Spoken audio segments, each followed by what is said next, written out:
Global super star గా మారబోతున్న మహేష్ బాబు వారణాసితో మరో 15 నెలల్లో వరల్డ్ మార్కెట్ మీద దాడి చేయబోతున్నాడు.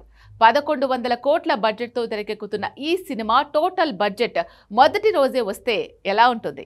అంతా షేక్ అవ్వాల్సిందే. ఇంతవరకు ఇండియన్ ఫిల్మ్ ఇండస్ట్రీలో ఏ సినిమా కూడా మొదటి రోజు 300 కోట్ల ఓపెనింగ్స్ రాబట్టలేదు.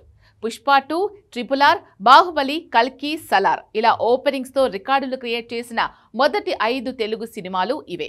అయినా ఏవి కూడా 295 కోట్ల ఓపెనింగ్స్ మించలేదు. అలాంటిది 300 కోట్ల ఓపెనింగ్స్ వస్తేనే వండర్ అనుకుంటే ఇప్పుడు 1000 కోట్ల ఓపెనింగ్స్కే టెండర్ పెడుతోంది వారణాసి మూవీ. నిజంగా 1000 కోట్ల ఓపెనింగ్స్ వస్తే ఇండియన్ ఫిల్మ్ మేకర్సే కాదు, హాలీవుడ్ బ్యాచ్ కూడా ఇటువైపు షాక్ అయి చూస్తుంది. కానీ ఇది జరగడానికి 100కు 99% ఛాన్సెస్ ఈజీగా ఉన్నాయి. అదెలా? ఇప్పుడు 1000 కోట్ల ఓపెనింగ్స్ ని ఏ రకంగా ప్రిడిక్ట్ చేస్తున్నారు? హాలీవుడ్లో ఇలాంటి రికార్డులు లేవా? Have a look.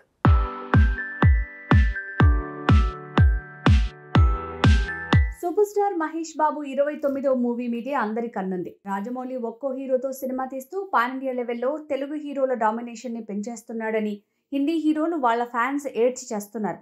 Already Prabhas pan ఇండియాకి కింగ్ అయి కూర్చున్నాడు. తర్వాత RRR పుణ్యమాని ఎన్టీఆర్, రామ్ చరణ్ పాన్ ఇండియా స్టార్లే పోయారు. తారక్ దేవరాతో ఆల్రెడీ నార్త్ ఇండియాని ఏలుతున్నాడు. అలాంటి టైంలో మళ్ళీ మరో స్టార్ మహేష్ బాబుని పాన్ ఇండియా కాదు పాన్ వరల్డ్ స్టార్గా ఇంట్రడ్యూస్ చేయబోతున్నాడు. కేవలం పాన్ వరల్డ్ మూవీస్ తీస్తే పాన్ వరల్డ్ స్టార్ అయిపోతారా అంటే కాదు, ఖచ్చితంగా కంటెంట్ డామినేషన్ ఉండి తీరాల్సిందే. అలానే కంటెంట్ ఉన్న సినిమాలన్నీ పాన్ వరల్డ్ మూవీస్ అవుతాయా అంటే అది కూడా సాధ్యం కాదు. పాన్ వరల్డ్ మార్కెట్కి తగ్గ కంటెంట్ని ఎంచుకోవాలి. అదే రేంజ్లో వరల్డ్ ఆడియన్స్కి అది రీచ్ అయ్యేలా చేయాలి.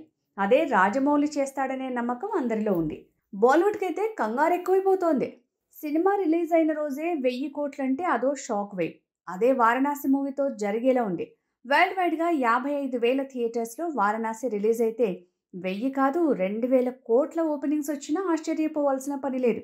కాకపోతే ఎక్కువ థియేటర్స్లో రిలీజ్ అవ్వటం ఎంత ముఖ్యమో అన్ని థియేటర్స్లో ఈ సినిమా కోసం జనం క్యూ కట్టడం అంతే ముఖ్యం. అదే జరిగేలా ప్లానింగ్తో మతిపోగొడుతున్నాడు రాజమౌళి. ఇప్పటి వరకు మొదటి రోజు ఓపెనింగ్స్ లెక్కల్లో పుష్ప 2 టాప్ ప్లేస్లో ఉంది.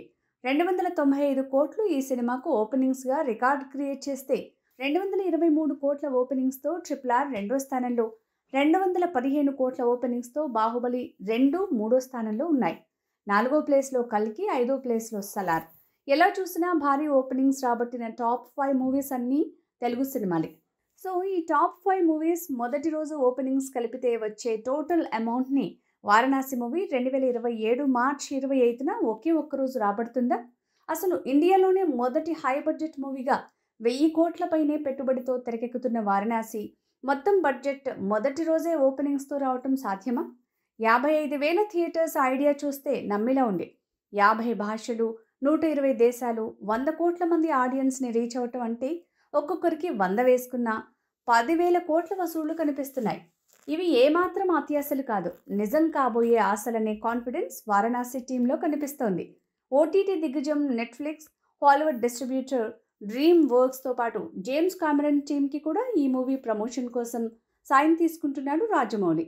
సో అవన్నీ వర్కౌట్ అయ్యి 1000 కోట్ల ఓపెనింగ్స్తో ఓ తెలుగు సినిమా వెలిగితే అదో వింతే. కాకపోతే హాలీవుడ్ మూవీస్కి మాత్రం 1000 కోట్ల ఓపెనింగ్స్ వింతైతే కాదు. ఎందుకంటే అవెంజర్స్ ఎండ్ గేమ్కి 2500 కోట్ల ఓపెనింగ్స్ వచ్చాయి. Avengers Infinity War, Spider Man No Way Home, Jurassic World, Star Wars, Avatar మూవీస్కి ఈ స్థాయిలోనే 1500 కోట్ల నుంచి 3000 కోట్ల మధ్య ఓపెనింగ్స్ దక్కాయి. కాకపోతే అలాంటి సినిమాలు హాలీవుడ్ హిస్టరీలో ఇప్పటి వరకు 14 మాత్రమే ఉన్నాయి. సో వారణాసి మూవీ కనుక 1000 కోట్ల ఓపెనింగ్స్ రాబడితే వరల్డ్ టాప్ 15 ప్లేస్లో ఉండే ఛాన్స్ ఉంది. అదే జరిగితే ఇది అఫీషియల్గా వరల్డ్ ఆడియన్స్ని రీచ్ అయిన ఫస్ట్ పాన్ వరల్డ్ మూవీగా చరిత్ర సృష్టించినట్టే.